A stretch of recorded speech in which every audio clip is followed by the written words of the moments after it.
नाज़रीन अस्सलाम वालेकुम। बात करेंगे अफगानिस्तान के हवाले से बहुत सी डेवलपमेंट्स हैं जिसके बारे में थोड़ा सा आपके सामने रख दूँ। आज अब से बहुत घंटे पहले सेंट्रल इंटेलिजेंस एजेंसी CIA के डायरेक्टर विलियम जेम्स बर्न्स ने पाकिस्तान के आर्मी चीफ और पाकिस्तान के इंटेलिजेंस हेड DG ISI से मुलाकात की।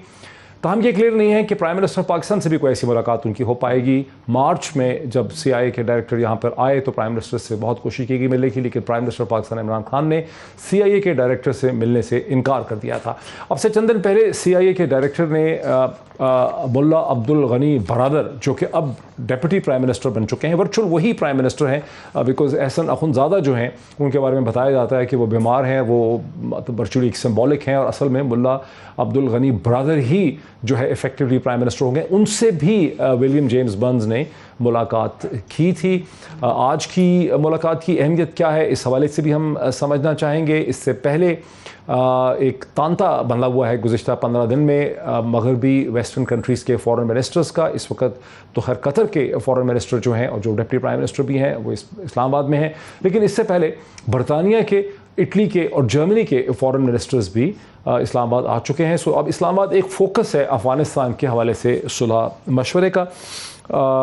एंटनी ब्लिंकन जो हैं उन्होंने चंद दिन पहले कतर में कतर की लीडरशिप से और तालिबान लीडरशिप से भी उन्होंने मुलाकात की। तमाम अमरीकन कह रहे हैं कि हक्कानी नेटवर्क जो है वो ब्लैक लिस्टेड है, उसे होना नहीं चाहिए था हुकूमत में। हुकूमत जो कैबिनेट है उसका एक बाकायदा जो इनाग्रेशन है वो 11 सितंबर को 11 सितंबर को गवर्नमेंट की इनाग्रेशन होगी काबुल में, जिसमें बहुत से मुल्कों को तवक्को की गई है बुलाने में। कम अज़ कम चाइनीज़ न्यूज़ एजेंसी का ये कहना है कि तालिबान ने उसमें पाकिस्तान को, चीन को, कतर को, तुर्की को और ईरान को दावत दी है। लेकिन ईरान का हम मसलसल देख रहे हैं चंद दिनों से कि ईरान की लीडरशिप जो है वो अफगान तालिबान के हवाले से पंशेर के बाद खासी सख्त किस्म की स्टेटमेंट्स जो दे रही है। दो तमाम फैक्ट्स हैं जो मैंने आपके सामने रखे हैं। मुझे इस वक्त ज्वाइन कर रहे हैं स्टूडियोज़ में जनाब आमिर ज़फ़र दुरानी साहब, जो कि अफगानिस्तान के हवाले से बहुत काम कर चुके हैं, फाइनेंस और डेवलपमेंट की दुनिया के आदमी हैं, और आज ही इनका पीस जो है इस हवाले से तालिबान 2 की इकॉनमी जो है वो किस किस्म की होगी वो भी छपा है, उसके हवाले से भी हम बात करेंगे। पाकिस्तान के एक्स फॉरेन सेक्रेटरी जनाब एजाज़ अहमद चौधरी साहब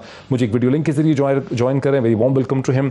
professor doctor Adil Najam, dean है Pardee School of Global Studies के बॉस्टन यूनिवर्सिटी पे, मुझे अमेरिका से एक वीडियो लिंक के जरिए ज्वाइन कर रहे हैं। और जनरल गुलाम मुस्तफ़ा साहब जो GOC रह चुके हैं लाहौर के, बाजोड़ में मिलिट्री एक्शन के बाजोड़ में ट्राइबल एरियाज़ में भी सर्विसेज कर चुके हैं, वो भी मुझे इस वक्त एक वीडियो लिंक के जरिए ज्वाइन करें। Very warm welcome to all my guest. अगर मैं सबसे पहले थोड़ा सा शुरू कर लूँ जनरल गुलाम मुस्तफ़ा से, जल साहब आपकी क्या अंडरस्टैंडिंग है कि CIA के डायरेक्टर की जो मुलाकात हुई आर्मी चीफ से और इंटेलिजेंस के हेड से DGI से, इसकी इस मौके पे क्या सिग्निफिकेंस है? देखिए 2-3 इश्यूज़ हैं जो इस वक्त बड़े हॉट हैं। एक तो अफगानिस्तान की रिकग्निशन के बारे में, उसके बाद ये जो गवर्नमेंट उन्होंने अनाउंस की है अपनी, इसमें जो चंद अफराद शामिल हैं जिसके बारे में अमेरिका को तहफ़्फ़ुज़ात हैं।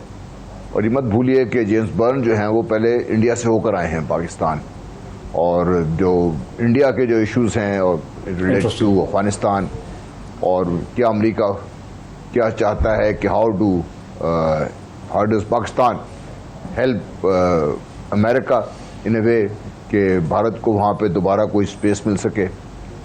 और फाइनली ऑफ कोर्स मेरा अपना ख्याल ये है कि वो पाकिस्तान पे ये भी दबाव डाल रहे हैं कि तालिबान को मजबूर किया जाए कि वो उनके जो अमेरिकन जो स्पॉन्सर्ड कुछ लोग हैं उनको गवर्नमेंट में लें। वो और मेरा अपनी अंडरस्टैंडिंग है ये, और शायद ये पाकिस्तान ये ना करना चाहे। कौन से? और मसलन कौन से? भी करना भी नहीं चाहिए। मसलन कौन से? देखिए तो मसलन कौन से? देखिए वहाँ पे अमेरिकन बहुत लोगों के साथ काम कर सके। अब्दुल्ला के साथ काम कर चुके हैं, वो करज़ई साहब के साथ काम कर चुके हैं। इनकी कैबिनेट के कुछ लोग हैं जिनको लिया जा सकता है उनसे तो इनकी वो बातचीत कर रहे हैं। और मेरा अपना और भी अंडरस्टैंडिंग ये है कि जो पंजशीर में जो कुछ हुआ है इससे बहुत सारे लोग खुश नहीं हैं। अमेरिका खुश नहीं है, भारत खुश नहीं है, ईरान खुश नहीं है, और किसी हद तक मेरा ख्याल है कि तुर्कमेनिस्तान का भी मसला है ये, तो वहाँ पर भी उन्हीं के लोगों को भी कुछ थोड़ा ये स्पेस देना चाहते हैं, या शाह मसूद के बेटे को और शायद मुल्ला साले को भी, कि इनको भी इस वक्त तो अंडरग्राउंड है कि नज़र नहीं आ रहे, इनको भी कुछ स्पेस दी जाए ताकि इनसे बातचीत की जाए, इनको दोबारा प्रॉप अप किया जाए। अच्छा, अच्छा, ये मुझे से बड़ा अजीब लग रहा है, मैं तो मुझे आने दीजिए जरा एक्स फॉरेन सेक्रेटरी साहब की तरफ। एजाज अहमद चौधरी साहब, पंशेर का गिर जाना जो है, पंशेर का फॉल होना, ये सरेंडर करना, तो वो राइटिंग ऑन द वॉल था। जाहिर है पंशेर डिस्कनेक्टेड था, सराउंडेड था, लाइंस ऑफ कम्युनिकेशन उसकी कट चुकी हुई थी। उसको कोई सेव करने के लिए अमेरिका ने भी कोई कोशिश नहीं की है, किसी ने भी कोई कोशिश नहीं की है, हिंदुस्तान ने भी कोशिश नहीं की है। तो पंशेर का इतना सदमा जो है वो हमें क्यों नजर आ रहा है तेहरान से लेकर अमेरिका तक? मेरा नहीं ख्याल कि इसकी वजह से ये सारी गुफ्तो शनीद हो रही है। मेरे ख्याल में असल मसला ये है कि तालिबान की जो हुकूमत बनी है उसमें बहुत सारे ऐसे अनासर हैं जो अमेरिका के लिए काबिल कबूल नहीं हैं। और सच्ची बात यह है कि अफ़गानिस्तान के हमसायों के लिए भी ये मसला पैदा हो गया है कि वो जो मखलूत हुकूमत जिसकी वो तवक्को कर रहे थे वो ये बिल्कुल मखलूत नज़र नहीं आ रही है। सबका ये ख्याल था कि ये इसमें कुछ ऐसे दूसरी कौमियतों को शामिल करेंगे, लेकिन वो हैं तो सही, दो ताजिक हैं, एक उज़्बेक है, लेकिन उस तरीके से नहीं हुआ। लोगों को अब थोड़ा शक पड़ता जा रहा है कि क्या तालिबान अपने वादे पूरे करेंगे या नहीं करेंगे। और इस सिलसिले में जो सबसे ज़्यादा अहम वादा है वो काउंटर टेररिज्म के हवाले से है। मेरे ख्याल में सबसे ज़्यादा अमेरिका की भी जो तशवीश है वो इसी हवाले से है कि अगर वहाँ पे वो क़ुव्वतें जिनकी वजह से अमेरिका अफ़गानिस्तान में आया था, अगर वो दोबारा जड़ पकड़ गई तो फिर क्या होगा। अब इसका इलाज हर एक के पास मुख्तलिफ है। अमेरिका और यूरोप तो शायद ये चाहेंगे कि इनके ऊपर अभी सैंक्शंस लगाएं या कम अज़ कम इनको अभी रिकग्नाइज ना करें। खित्ते के ममालिक का ये ख्याल है कि इस हुकूमत को गिरने ना दें, कम अज़ कम इनके इंसानी बहरान पैदा ना होने दें और मामलात को हल करें, ताकि इनके अंदर ये कुव्वत रहे कि ये ISKP या ISIS और अलकायदा और दूसरों को जगह ना पकड़ने दें। तो मेरा ख्याल में जो इस वक्त इंटेलिजेंस लेवल की जो गुफ्तगू है वो इस हवाले से कि क्या अफ़गानिस्तान की ये जो हुकूमत बनी है ये लोगों को सेटिस्फाई कर सकेगी, अपनी कमिटमेंट पूरी कर सकेगी। मैं जनरल साहब की इस बात से ज़रूर इत्तफाक करता हूँ कि हिंदुस्तान के हवाले से यकीनन एक अमेरिका को बहुत तशवीश होगी, क्योंकि हिंदुस्तान जिस तरीके से यहाँ ज़मीन बोस हुआ है, उनकी पूरी हिकमत अमली यहाँ पे नाकाम हुई है, उस पर अमेरिका को भी फिक्र होगी, क्योंकि उनकी सारी जो साउथ एशिया स्ट्रेटजी थी उसमें हिंदुस्तान ने एक कलीदी किरदार अदा करना था। तो अश्क शोई के लिए भी मेरा ख्याल है अमेरिका की इंटेलिजेंस जो है उनके साथ राब्ते में है। जी, मेरे साथ रहिए एजाज अहमद चौधरी साहब, पाकिस्तान के एक्स फॉरेन सेक्रेटरी, पाकिस्तान के एम्बेसडर रह चुके हैं अमेरिका के अंदर।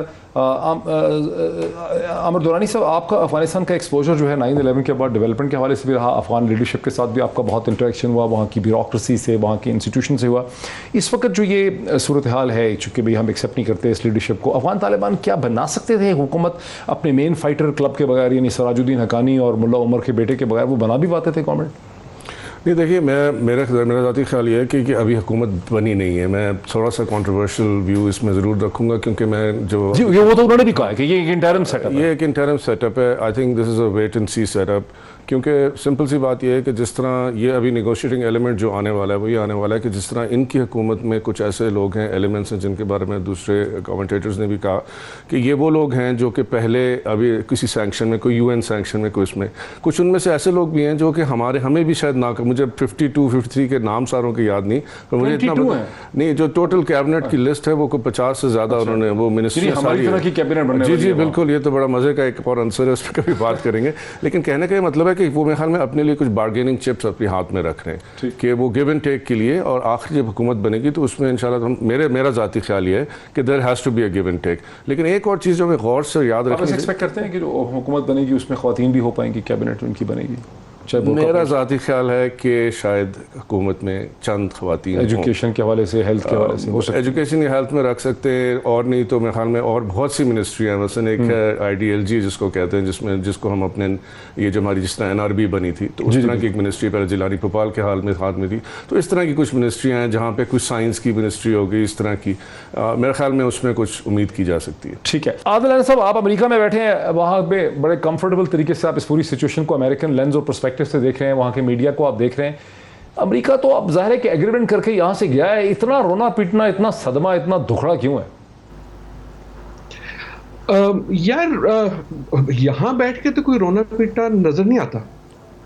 आप अगर आज टीवी खोल लें तो अफगानिस्तान का जिक्र ही नहीं होगा। मेरे ख्याल में परसों तक 9-11 के हवाले से फिर आ जाएगा। लेकिन विच इज़ नॉट टू से कि रोना पीटना नहीं है, लेकिन वो एक एस्टैब्लिशमेंट क्लास है जिस तरह हमारे यहाँ भी है, जो जिसको आप कमेंटेरिएट कहते हैं, उनमें थोड़ी बहुत है। But in some ways at least from Biden साहब, उनकी तो कोशिश ये है कि मैं चला गया हूँ ना। दैट चला गया का मतलब ये नहीं है कि जैसे सोवियत चले गए थे कि आप बिल्कुल भूल जाओ, लेकिन as a priority I think हम थोड़ा सा इसको ओवर एस्टिमेट कर रहे हैं कि ये कितना ज़्यादा अहम है। अहम ज़रूर है, वो एक रखना भी चाहते हैं। मेरा अपना ये ख्याल है कि जो आप देख रहे हैं वो अमेरिका को भी और बाकी दुनिया को भी एक तरह से फिग लीव चाहिए। आई थॉट के बिल्किन साहब की जो स्टेटमेंट थी वो काफ़ी पॉजिटिव थी गवर्नमेंट के हवाले से। मीनिंग ये कि उन्होंने ये नहीं कहा कि हम बिल्कुल रद्द करते। तो वो जो शुरू से आप हर स्टेटमेंट में एक दरवाज़ा खुला रख रहे हैं, इन अ वे मेरे ख्याल में जो गेम हो रही है, आप गेम कह लें या जो हल्की सी छुपन छुपाई खेल रहे हैं, वो ये कि हम थोड़ा सा तुम्हें पुश करेंगे, थोड़ा सा अफगानिस्तान वाले जो हैं तालिबान वो पीछे हो जाएंगे, एक आध खवातीन आ जाएंगी, कोई दूसरे लोग चेंज हो जाएंगे। अमेरिका अमेरिकनों को कैसे कहेगा देखो हमने प्रेशर किया तो वहाँ की हुकूमत जो है वो कदरे ज़्यादा इंक्लूसिव हो गई। अफगानिस्तान को तालिबान को एक मिल जाएगा कि हम अनलाइक जब पिछली बार हमारी गवर्नमेंट थी तो दूसरी जो मुल्क हैं, यूरोप के हैं, अमेरिका के हैं, वो हमें बिल्कुल शन नहीं कर रहे और इस बार वो करना चाहते नहीं है। उसका यकीनन रीज़न चीन भी है, लेकिन आई डू नॉट थिंक कि हम जब कई बार इस पर बात करते हैं, जिस तरह अमेरिका जो है वो बैठा हुआ है कि अफगानिस्तान का क्या करे, मुझे तो कम से कम यहाँ गुफ्तगू से नज़र नहीं आता। अगर आप देखना 2-4 मेजर्स हैं, आप मीडिया देख सकते हैं तो है उस पर, लेकिन वो अगर आप सिर्फ ढूंढेंगे तब मिलेगा आपको। ओवरऑल उसमें उसकी इतनी नहीं है। या आप थिंक टैंक में, आपको एक और मेजर देता हूँ, आप आज थिंक टैंक सारे 5-10 जो भी आपने देखने हैं उनको देख लें और देख लें कि किस चीज़ पे बातें हो रही। सो अफगानिस्तान पे एक आधा आपको इवेंट मिल जाएगा, लेकिन इनके बेचारों के तो मसले बहुत ज्यादा आप वैसे सही कह रहे हैं, ये इंटरेस्टिंग आपने बात दी है। ठीक है, मेरे साथ है डॉक्टर आदिल नजम, प्रोफेसर आदिल नजम। डॉक्टर आदिल नजम, आपका पर्सपेक्टिव बिल्कुल सही है कि अमेरिका की एक ऐसी पिवटल पोजीशन है ग्लोबल सिस्टम में, दुनिया के सिस्टम में, कि बाकी सारी दुनिया, पाकिस्तान हो या ईरान हो, हिंदुस्तान, हम अमेरिका की तरफ देखते हैं कि अमेरिका क्या सोच रहा है। ज़ाहिर अमेरिका दुनिया के बारे में हर वक्त इस तरह से नहीं सोच रहा। अमेरिका में और भी उनको 200 ममालिक से डील करना है, उनके अपने भी 2000 इशूज़ हैं, वो उसके बारे में उस तरह से नहीं सोच रहे हैं। कमिंग बैक टू जल साहब, हम एक एग्जैजरेटेड लेंस से देख रहे हैं। जी, आपको मेरी आवाज़ आ रही है? मेरे साथ रहें, मैं जान साहब की तरफ जाना चाह रहा हूँ। जल गुलाम मुस्तफ़ा, हम एक बड़े एग्जैजरेटेड लेंस से जो है ना बड़ी एक गैर मामूली दिलचस्पी लेते हैं अमेरिका की हर चीज़ में, और बड़े शक में भी मुब्तला रहते हैं कि बस अमेरिका हमारे बारे में जो है सोच रहा है, कुछ करने के बारे में सोच रहा है। अमेरिका के तो कुछ की इसे कहते हैं अहदाफ यहाँ पे होंगे इस वक्त, कि यहाँ से दहशतगर्दी ना हो, अमेरिका के ख़िलाफ़ यूज़ ना हो, भारत को नुकसान ना पहुँचे, चीन को बहुत ज़्यादा मौका ना मिले। इसके अलावा क्या इंटरेस्ट होंगे उनके?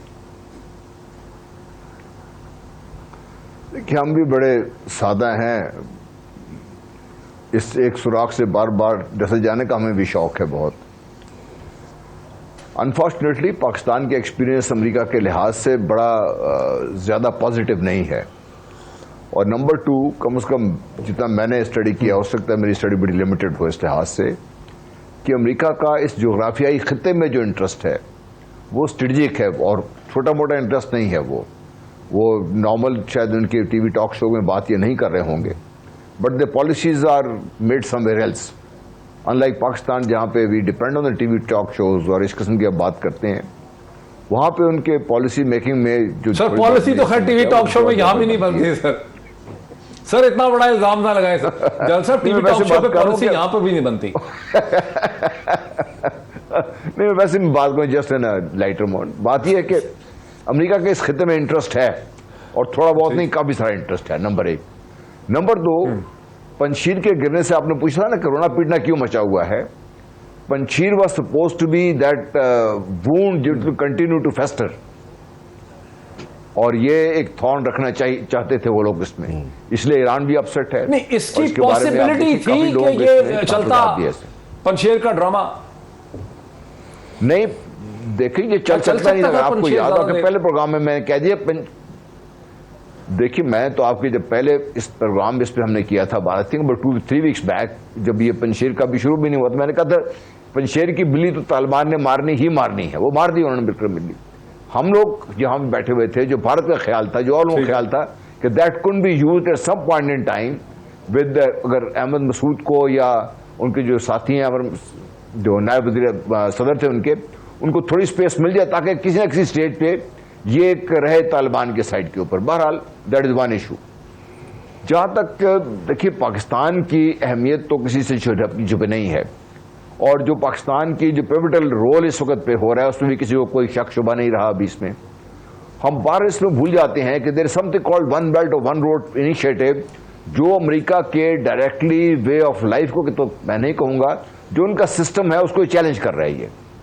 If they were to come about let's say few years down the road, तो अब देखिए इस खिते में क्या होगा सारा। इसमें जो वेस्टर्न इन्फ्लुएंस है, ये जो पावर गेम जो चल रही है यहाँ पे, तो that would be end to it.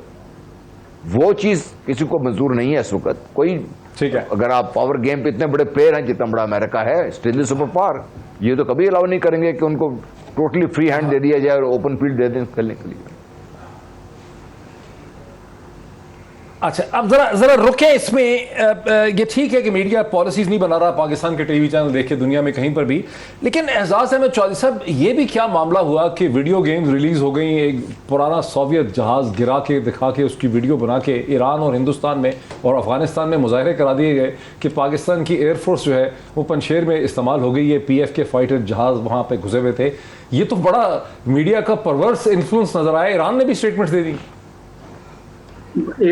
एक सतह पर तो ये मज़हक का खेज है, और हिंदुस्तान के जिस तरह के एंकर्स हैं और टीवी के जो चैनल्स को कभी कभी देखता हूँ, तो वो तो बिल्कुल संजीदा किस्म की गुफ्तगू करना जानते ही नहीं हैं, इसलिए उन पे तो तबसरा नहीं करूँगा। लेकिन ईरान के हवाले से मुझे थोड़ी हैरत हुई है, उनके पंशीर के ऊपर भी बयानात के हवाले से और दूसरी तरफ से भी। मेरा ये ख्याल था कि तालिबान के साथ वो अच्छे राब्ते में हैं, और ये मैं तवक्को नहीं कर रहा था, मुमकिन है कहीं कोई कम्युनिकेशन गैप आया है, वरना आईसिस का जो क़याम अफ़गानिस्तान में है उस पर सबसे ज़्यादा परेशानी अमेरिका के बाद ईरान को थी, क्योंकि उनके लिए टू फ्रंट सिचुएशन थी, उधर इराक में भी और इधर से भी, इसलिए उन्होंने तालिबान से हमेशा रवाबित रखे थे।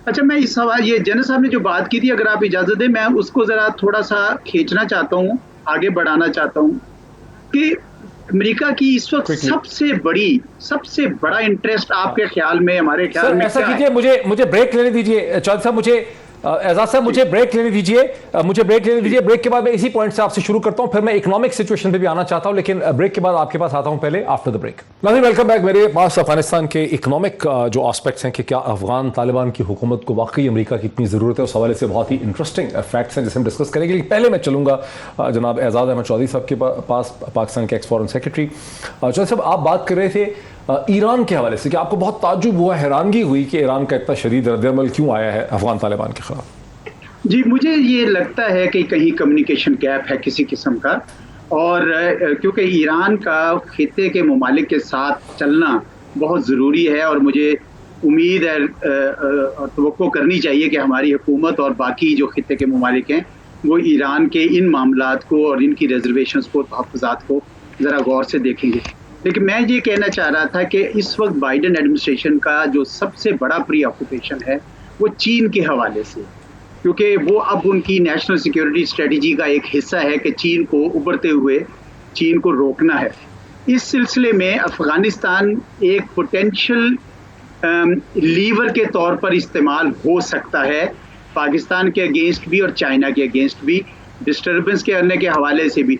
तो अब अफ़गानिस्तान पे अगर सैंक्शंस उतार दें वो अपनी भी और अक़वाम मुत्तहिदा की, या कोई और उनको आसानियाँ पैदा करें, तो वो लीवर नहीं उनके हाथ में रहेगा। बल्कि मैं तो ये देख रहा हूँ कि ना सिर्फ ये मामलात को आगे बढ़ाएंगे, तंग करेंगे, बल्कि ये मुमकिन है कि पाकिस्तान के हवाले से भी कि भाई आप इनको क्यों रिकग्नाइज कर रहे हैं, उन लोगों को जो सैंक्शंस में हैं, आपके लिए भी मसाइल खड़े हो सकते हैं। इसलिए मुझे कोई अमेरिका के इन जो कॉन्टेक्स्ट में ज़रा लार्जर गेम ज़्यादा नज़र आ रही है, कोई इतनी नेक नियति नहीं नज़र आ रही। लेकिन इसका ये मतलब नहीं है कि हमें उनके साथ एंगेज नहीं होना, क्योंकि अगर एंगेज नहीं होंगे और वो इस किस्म का कोई अपनी हिकमत अमली बना लेंगे जिसमें अफ़गानिस्तान के थ्रू अफ़गानिस्तान पाकिस्तान के लिए मुश्किलात पैदा करेंगे, तो वो भी हमारे लिए ठीक नहीं होगा। इसलिए उनके साथ एंगेजमेंट तो अच्छी बात है, कि बिल बर्न्स आए और वो यहाँ पे मुलाकातें करके गए हैं, लेकिन वज़ीर आज़म का जो स्टांस है सच्ची बात है कि मुझे पसंद आया है, क्योंकि ये बात गलत है कि आप यानी हमारी लीडरशिप से ना एंगेज करें, उनको अपनी सतह पर ही एंगेज करना चाहिए जिस सतह पे हमारी लीडरशिप को और उनकी लीडरशिप को करना चाहिए। जी सर, वेरी इंटरेस्टिंग कमेंट। आप ना सिर्फ पाकिस्तान के फॉरेन सेक्रेटरी रह चुके हैं, आप पाकिस्तान के एम्बेसडर रह चुके हैं अमेरिका में। वैसे तो अमेरिका के बारे में शकूक हर पाकिस्तानी को सड़क पे हैं, लेकिन आपने जो कुछ कहा उसकी एक गैर मामूली अहमियत हो जाती है। दुरानी साहब, मैं आपकी तरफ आता हूँ। आमिर दुरानी साहब, आपका आज एक पीस छपा चंद घंटे पहले, economy of Afghan Taliban to do they desperately need west and the IMF। ये बहुत इंटरेस्टिंग पीस है, बड़ा प्रोवोकेटिव ओरिजिनल पीस है, जिसमें आपने जो फैक्ट्स एंड फिगर दिए हैं कि साबिक अफगान हुकूमत के 2021 के जो बजट के तखमीने में जो कुल बजट का हुजूम था वो तकरीबन $6 बिलियन था, जिसमें से 40% जो है वो इंटरनल सिक्योरिटी यानी फौज, जस्टिस सिस्टम, इस पे खर्च हो रहा था। इसको देख के ऐसा लगता है कि गालिबन उनकी इतनी बड़ी डिपेंडेंस नहीं है एक्सटर्नल सोर्सेज के ऊपर जितनी कि पिछली अफगान हुकूमत की थी। जी, और मैं यही आर्ग्यू कर रहा था। एक्चुअली ये तो मैंने सिर्फ इसलिए प्रेजेंट किया था कि मैं एक थोड़ा सा मज़ाहिया पीस करना चाहता था। मज़ाहिया इन द सेंस, मज़ाहिया तो नहीं लग रहा बिल्कुल भी, नहीं वो मज़ाहिया है नहीं, लेकिन मुझे उसमें आ रहा था कि मज़ाहिया इसलिए कि लोग ये देख नहीं रहे हैं कि हो क्या रहा है। देखें, एक 75,000 की फ़ौज अगर हम ये मान लेते हैं, दूसरी तरफ एक 3,50,000 रुपये जो अपने आदमी हैं, और आप उसका बजट देखें और इनका बजट देखें, अगर लेट्स से इन्होंने 400 मिलियन वो जो थे ड्रग्स वाले ODC के वो ले भी लिए, वो 3 साल में खर्च करते हैं, तो बड़ी एफिशिएंट आर्मी है तालिबान की। तो इसका मतलब है कि मुझे 40% जो इंटरनल सिक्योरिटी पे हो रहा था। और दूसरी बात यह कि उन्होंने इतने आराम से टेक ओवर कर लिया। तो ये तो मेरी पहले भी थी, जब मैं अफगानिस्तान में 9 साल मतलब 100 दिन गुजारता था और मैं काफ़ी घूमता था, तो मुझे यही लगता था हमेशा कि असल में अफगान अवाम जो है वो सिर्फ एक खुशहाली चाहती है, वो किसी के साथ इस तरह नहीं जुड़ी हुई, ठीक है ना। तो अगर उन्हें वो तालिबान की तरफ से वो, और यही मैंने आर्टिकल इस पे एंड किया कि अगर तालिबान कौमी खुशहाली पे गौर करेंगे तो वो सक्सेसफुल होंगे, और ये बजटरी इशू सेकेंडरी चीज़ आपकी लिखी है। मैंने और भी लोगों का ये सुना, लेकिन इसमें भी कैटेगोरिकली लिखा है कि, और चूंकि आपने बहुत ज़्यादा विजिट किया है और आप डेवलपमेंट के हवाले से विजिट किया आपने अफगानिस्तान को, कि अमेरिका के जो ये सो कॉल्ड $2.3 ट्रिलियन खर्चे हैं, $2.3 खरब खर्चे हैं, और प्रेसिडेंट बाइडन ने अपनी स्पीच में कहा कि ब्राउन यूनिवर्सिटी ने ये एस्टीमेट लगाया कि हर दिन हम $300 मिलियन अफगानिस्तान में खर्च रहे थे। लेकिन आपने ये भी लिखा है कि अफगान आवाम के कोई बहुत ज़्यादा हालात जो है वो बदले भी नहीं है। और एक दिन पहले TRT के कॉरेस्पॉन्डेंट मेरे साथ थे, अली मुस्तफ़ा, वो भी कह रहे थे कि जब आप शहरों से निकलते हैं तो आपको वही पुराना ही अफगानिस्तान जो है वो नज़र आता है। इसकी क्या वजह है? ये देखिए, इसकी बड़ी सिंपल सी वजह, ये बर्न रेट जिसको हम कहा करते थे, हम तो जोक करते थे कि 500 मिलियन जब हम 9/11 के बाद गए तो एक वक्त में 500 मिलियन बिलियन अ डे रफली बर्न हो रहा था अफगानिस्तान में। तो किधर जा रहा नहीं, वो सिंपल सी बात ये देखें, ये तो एक अनवारुल्लाह काहदी साहब थे, अगर सेकंड फाइनेंस मिनिस्टर, अगर आप उनकी स्पीच सुनते, उनको इसलिए कम अरसे में निकाल दिया गया, फिर ये जखील वाला आ गए। तो बात यह है कि उन्होंने तो ये साफ साफ बोला था एक रिव्यू में कि भाई 80% तो आप खुद वापस लेके जा रहे हैं। अमरीकी कंसल्टेंट, अमरीकी सिर्फ नहीं, ये पूरी जो गठजोड़ है न्यू कॉलोनिस्ट का, उसमें UK है, ये उसमें ऑस्ट्रेलिया है। एक तो हम लोग अमेरिका को सिंगल आउट करते हैं, अमेरिका तो एक पाइपर है ना, वो तो आगे चलाता है, पीछे सारे न्यू कॉलोनिस्ट उसके पीछे पीछे चलने लग जाते हैं, ठीक है। उसमें कुछ लोग तंग करते हैं, कोई फ्रांसीसी हो गया, कभी कोई यूरोपियन हो गया, वरना बाकी सब लैप डॉग्स हैं। तो दूसरी बात जो आई थिंक मुझे जल्दी से एक आपको मैं अर्ज करना चाह रहा था कि पहली बात यह है कि ये जितने लोग तबसरा कर रहे हैं ना कि ईरान ने उन्हें सरप्राइज़ दे दिया, ये कर दिया, वो कर दिया, मैं दोगारून क्रॉस करके उस तरफ भी जाता रहा हूँ, क्योंकि मेरी काम की नौयत गुमरुक यानी कस्टम्स के ऊपर काम करता था, ठीक है। तो उसके लिए मुझे सरहदों पे जाना पड़ता था। इनफैक्ट एक दफ़ा कारज़ई साहब को उन्होंने, हनीफ आतमर ने कहा कि आप इतना ट्रैवल करें जितना आमिर ने किया तो शायद हमारी कैबिनेट समझ जाए। अच्छा। हाँ, तो मतलब ये जो बदख्शां है ना, ये बदख्शां और ये कुछ जो पंजशीर का इलाका, ये पिछली दफ़ा इतने तरह कंट्रोल में नहीं था। ये 2008 में, और आप ये हिस्टोरिकल फैक्ट चेक करिएगा, ये कारज़ई ने जाके वहाँ तालिबान को प्लांट करवाया। आप ये बात याद रखिए कि जिस वक्त हम 9/11 के बाद वहाँ पहुँचे तो पहले 4 साल में सिक्योरिटी जो अच्छी हो गई थी 2 साल में, वो फिर दिगर मतलब काफ़ी डिक्लाइन पे जाती रही। और इसी तरह जो आपको ये इलाका है, अब गुलबहार को कौन नहीं जानता, पंजशेर रिवर की वैली को कौन नहीं जानता, दरुंटा से एंट्रेंस है उसकी, आपके ये पुले खुमरी को कौन नहीं जानता। अच्छा, ये वो जगह थी जहाँ सेफ हेवन थी। अब इसमें कोई दो राय नहीं, सेफ हेवन थी तालिबान की नहीं, तालिबान की नहीं, ये बाकी तमाम एजेंसीज़ की। ठीक है ना। यहाँ पे ये वो इलाका है जहाँ पे कि हमें एटलीस्ट जब हम लोग फिरते थे यूएन की B6 में, तो ये गुलबहार कौन सी एजेंसी थी यहाँ पे? आप ले लें मुसाद से लेके, मतलब ये जो 6 टॉप एजेंसियाँ ये पुल खुमरी में, ये मैं आपको ग्राउंड बता रहा हूँ, ये ना इंटेलिजेंस वालों का ना इनका, ये हम लोगों का UN जोक होता था। अभी फिर ये है कि वो साफ अच्छा, हो गई, वो बात जमीन इनसे हमें नहीं पता साफ हुई कि नहीं हुई है, ठीक है। लेकिन एक बात याद रखिएगा कि वो जो प्लांट भी किया गया ना, एक्चुअली अमेरिका एक ट्रांजैक्शनल मुल्क है, ये हम क्यों नहीं यार हमें समझ आती, ठीक है।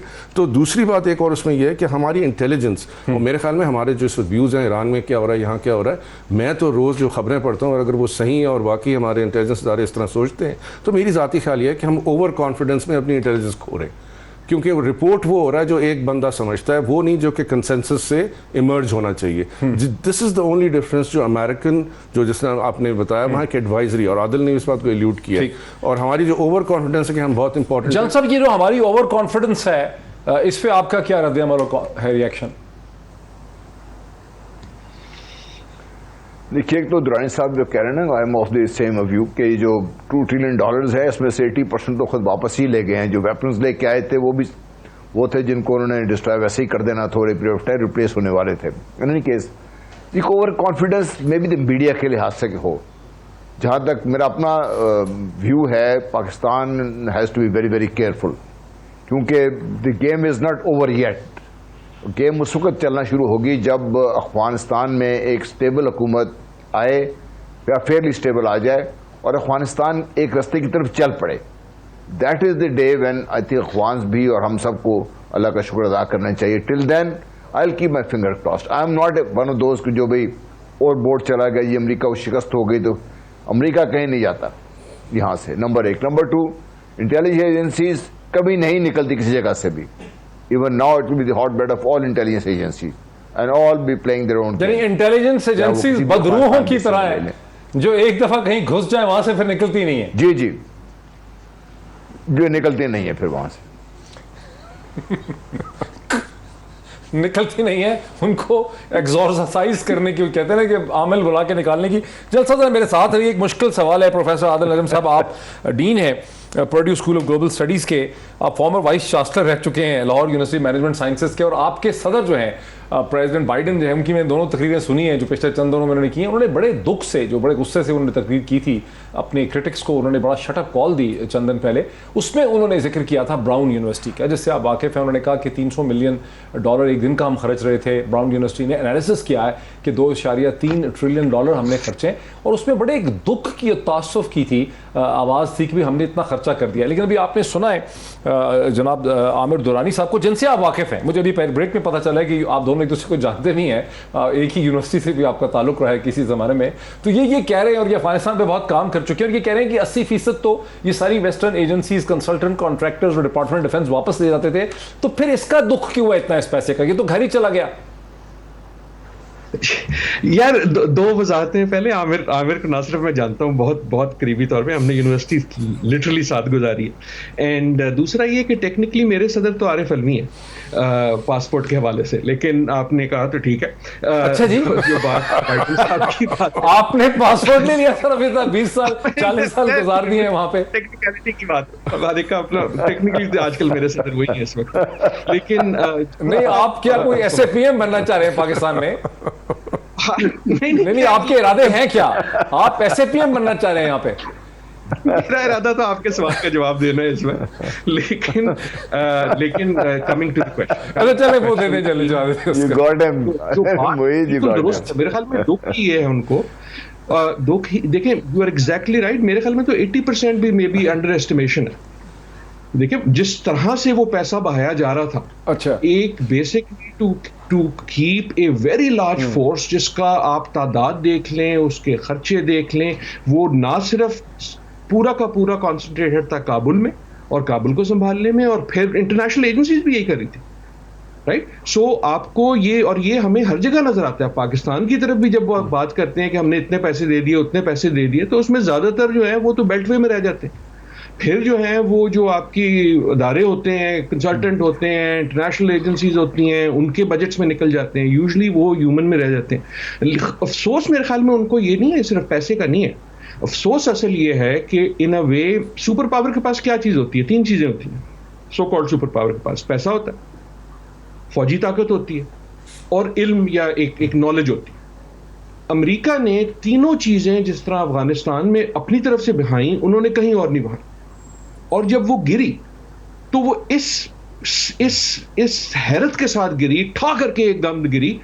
असली जो अलमिया है अमेरिकन नजर में वो ये है कि यार हमारा जो पूरा का पूरा कॉन्सेप्ट है वो बैठ गया।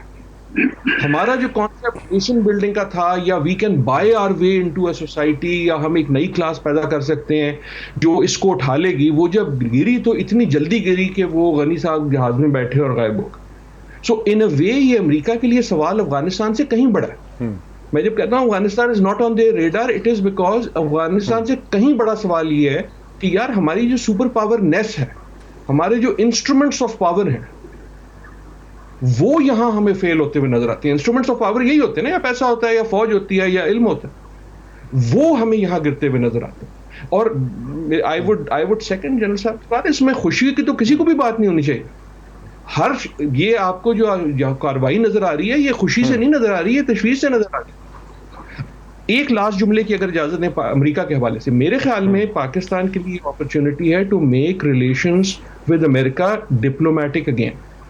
ये जो टोटली सिक्योरिटाइज हो चुके हैं, खुसूसन एफपैक के हवाले से, कि पाकिस्तान को सिर्फ देखा जाता है अफगानिस्तान की बेबी सिटर, उसका रखवाला। जब तक वो होगा, इन अ वे पाकिस्तान को कहना चाहिए यार हमारा एक हमसाया है, हमारा था, हमारा रहेगा, हम तुम्हारे किराए पे उसका संभालने वाला ना हमारा काम था, ना होना चाहिए, ना हम रखना चाहिए। अच्छा, very quickly Aijaz Ahmad Chaudhry sahab, being the ex ambassador to Washington and ex foreign secretary, America के साथ अपॉर्चुनिटी है दोबारा से डिप्लोमेटिक एक इनिशिएशन की, है नजर आती है आप? बड़ी मौहूम सी जी, हमारी ख्वाहिश है, लेकिन उस तरफ से मुझे वो ख्वाहिश नजर अभी नहीं आ रही। तो मेरा ये ख्याल है कि हमें किसी तरह से कुछ इंसेंटिव्स बनाने होंगे अमेरिका को ल्योर करने के लिए एक साइड पे, और दूसरी तरफ उनके लिए जो उनकी ख्वाहिश है उसको ज़रा मुश्किल पैदा करना होगा। क्योंकि ये नहीं हो सकता कि आप उनको यूनिलैटरली गुडविल करते रहें, उनके लोग भी इवैक्यूएट करें, हर चीज़ काम करें, और इस उम्मीद के साथ करें कि वो आपके साथ एंगेज करेंगे। मैं नहीं समझता कि लार्जर पिक्चर में, बड़ी तस्वीर में वो इस तरह देख रहे हैं। इसलिए आपको दोनों काम करने पड़ेंगे। एक तरफ आपको ये कहना पड़ेगा कि हम जो आपकी इतनी मदद कर रहे हैं कई हवालों से, अफगानिस्तान में काउंटर टेररिज्म के हवाले से और आइंदा आने वाले दिनों में भी, तो ये भी कोई फ्री ऑफ कॉस्ट नहीं है। साथ ही साथ कॉर्पोरेट अमेरिका और अमेरिकन इन्वेस्टमेंट्स और अमेरिकन स्टेक्स पाकिस्तान में बढ़ाने के लिए हमें ज़रा प्रोएक्टिवली होकर कुछ पैकेजेस बनाने चाहिए, कोई ऐसा काम करना चाहिए जिसके ज़रिए वो यहाँ पे ल्योर हों और अट्रैक्ट हों। अमेरिका के साथ ताल्लुकात बहरहाल हमारे ट्रांजैक्शनल ही रहेंगे, तो अगर ट्रांजैक्शनल ही रहने हैं तो सो बी इट, उस ट्रांजैक्शन को ज़रा थोड़ा सा हम एक्सपेंड करें रादर देन सिर्फ सिक्योरिटी का डोमेन है।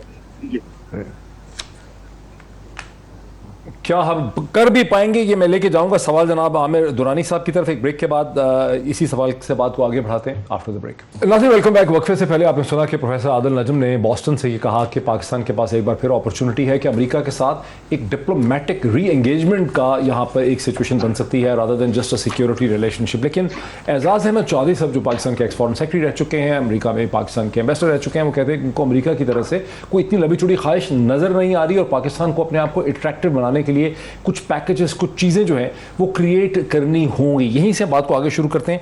क्या आप समझते हैं हो सकता है कि पाकिस्तान इस ट्रांजैक्शनल रिलेशनशिप को इस मौके पे चेंज करे, इसको किसी और डायरेक्शन में जा सके अमेरिका के साथ? नहीं, मुझे एक्चुअली ये नहीं लग रहा कि पाकिस्तान इस बल्कि ना प्रॉब्लम ही ये रहा है कि अमेरिका ट्रांजैक्शनल है और पाकिस्तान समझता है कि अमेरिका उसका बेस्ट फ्रेंड है। टू बी वेरी ऑनेस्ट, हम मोहब्बत में गिरफ्तार, हम उनकी मोहब्बत में गिरफ्तार हो जाते हैं कि बस उनकी इन्वेस्टमेंट नहीं आई है। चूँकि हम सारे आप देखें ना, ज़्यादातर हमने किताबें कहाँ की पढ़ी हैं। मेरे प्रोफेसर थे और ये स्टीवन डर्कन साहब आए हुए थे असद जमान के स्पाइड में, उन्होंने कहा पाकिस्तान में आप इन्वेस्टमेंट मांगते हैं, आप ये बताएं कि आप पाकिस्तानी खुद कितनी इन्वेस्टमेंट करते हैं पाकिस्तान में, सिवाय रियल स्टेट के कोई इन्वेस्टमेंट हम करते नहीं करते। तो अगर आप वो नैरेटिव भी कोई खास शेप नहीं, हमारा कोई नैरेटिव है ही नहीं ना। आप रेड लाइट रेवोल्यूशन देखें जिसके बाद ब्रिटेन वुड्स आता है, उसके अंदर अगर आप गौर करें आपको सबसे पहले ये नजर आता है कि भाई लोग जो इवन जो यूके का अपना जो था ना, जो अपर हाउस, उनको फैसला किया कि जागीरों से आपने इंडस्ट्री में इन्वेस्ट करना है, जहाँ से ये पूरा इंडस्ट्रियल पावर हाउस बना, जो बाद में एक इकोनॉमिक पावर, जिसको मर्केंटलिस्ट कैपिटलिज्म का दौर कहते हैं। तो बात ये है कि ये तो एक नैरेटिव है, अमेरिका ने आपके साथ खेलना है बच्चे की तरह। नेक्स्ट मूव क्या होगी? नेक्स्ट मूव अमेरिका की है, अमेरिका ट्रांजैक्शन ये देखेगा कि मेरे ज़ाती ख्याल ये है कि शायद अगर उनके हॉक्स जीतते हैं तो हम पे थोड़ी बहुत सैंक्शंस आने का खदशा है। अच्छा जी, और ये मैं समझता हूं, हमें तो पहले कुछ दे ही नहीं रहे सैंक्शंस का। ये देखें, अभी ना देना एक और चीज़ होती है और बाकी गेम से आउट करना एक और चीज़ होती है। तो अब हम बाकी गेम से अगर आउट कर दिया, हमें 2-3 कहो ना, देखिए हमने अपने सिस्टम को एक लामुतनाही तौर पे जोड़ा हुआ है पूरे इंटरनेशनल सिस्टम से। अभी हम ईरान से 2 काम तो कर नहीं सकते, ट्रेड हम ईरान से कर नहीं सकते सिवाय बार्टर पे या थर्ड पार्टी के थ्रू, ठीक है। हमने अगर अपना बेड फेलो बनाना था चीन को तो फिर प्रॉपरली बनाए ना, या अगर हमने अपनी कुछ बिग बेयर यानी जो पुराना रशिया था उससे सोवियत, मैं खुद वहाँ रह चुका हूँ, मैं आपको ये बताऊँ कि पीपल लव अस, मतलब अभी ये हम कहते हैं ना कि Tajikistan in the entire former Soviet union including also in the Soviet union, वो कहते हैं ये अच्छा और कुछ नहीं ना, तो वो समझते हैं ये पागल लोग हैं। तो जितने ट्रांजैक्शनल है ना, नहीं मतलब सीधी सी बात है ये। तो चूंकि मैं अमेरिका 8 साल रहा हूँ और मैंने देखा है कि अमेरिका जो आम अमेरिका है उसको दुनिया से कोई गर्ज नहीं है, हमसे तो बिल्कुल ही नहीं है, उनको तो पता ही नहीं है मैं कौन पहली दफ़ा। तो अब हमें सवाल जो आपका है ना कि आगे क्या होने वाला है, मेरे ख्याल में आगे सबसे पहले तो हमें ये होने वाला है कि हमें पहले ये देखना है कि हम वो क्या ऐसी हरकत करें या ना करें कि अमेरिका जो है हमें वर्ल्ड लेवल पे कोई सैंक्शंस के चक्कर में ना घेर दे। पहली बात ये होनी चाहिए, क्योंकि तो हमें सबसे पहले तो विड्रॉ करना है। ये जो एक ग्लोटिंग और ग्ली हमने मचाई, तो अमेरिका हम पे अगर जैसे जैसे तालिबान कामयाब होते हैं अमेरिका के बगैर, तो अमेरिका उसका मलबा हम पे फेंकेगा। देखिए तालिबान हम पे इसलिए फेंक रहा है, हमारा नैरेटिव क्या है, पूरी दुनिया ये समझ रही है पाकिस्तानी इससे उछल रहे हैं। मेरा साउथ अफ्रीका से दोस्त भी मेरी फ़ोन करके लारा कह रही हैं कि जी are you happy what's happening the neighbourhood. मैंने कहा well you know it's happening my neighbourhood is my neighbour.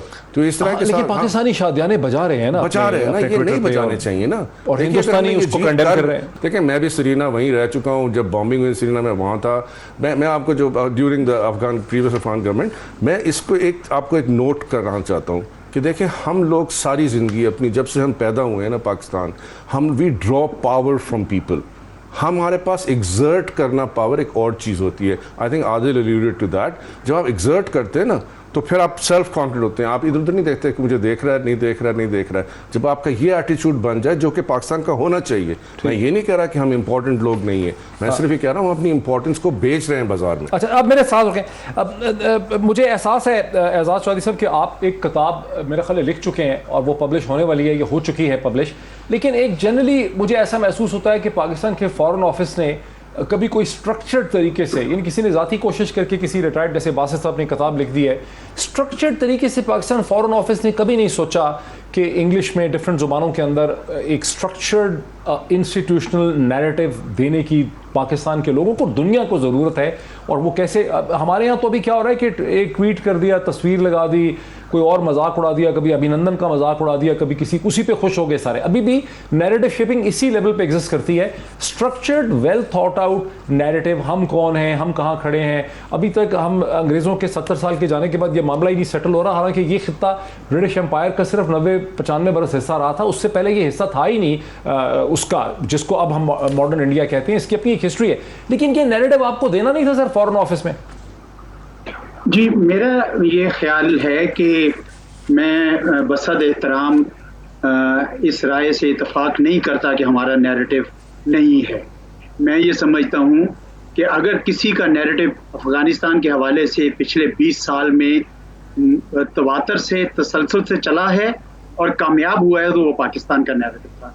Pakistan मुसलसल कहता रहा था कि ये अस्करी हल नहीं है और ये सियासी हल। नंबर 2, पाकिस्तान ने शुरू से कहा कि चीन के साथ हमारी दोस्ती है, रहेगी, क्योंकि हम एक दूसरे की रेड लाइंस को, एक दूसरे के कोर इंटरेस्ट को सपोर्ट करते हैं। ताहम हम अमेरिका के साथ कोई दुश्मनी नहीं चाहते, हम अमेरिका के साथ भी दोस्ती रखना चाहते हैं। इस नैरेटिव में भी हमने कोई किसी किस्म का इब्हाम नहीं आया। तीसरा, हमारा जो नैरेटिव ईरान, सऊदी अरब के हवाले से और मशरक़ वुस्ता के हवाले से बेरमूम रहा कि भाई बाहर से रिजीम चेंज नहीं होनी चाहिए, कोई एक्सटर्नल यूज ऑफ फोर्स नहीं होना चाहिए, रिस्पेक्ट करें सॉवरेनिटी को और टेरिटोरियल इंटेग्रिटी को। हमने ये सारे जो नैरेटिव्स किए हैं इनकी पजीराई हुई है। मैं तो बहुत फख्र करता हूं अपनी लीडरशिप पे कि हमने ये नैरेटिव्स जो हैं वो चलाए हैं और वो कामयाब हुए हैं।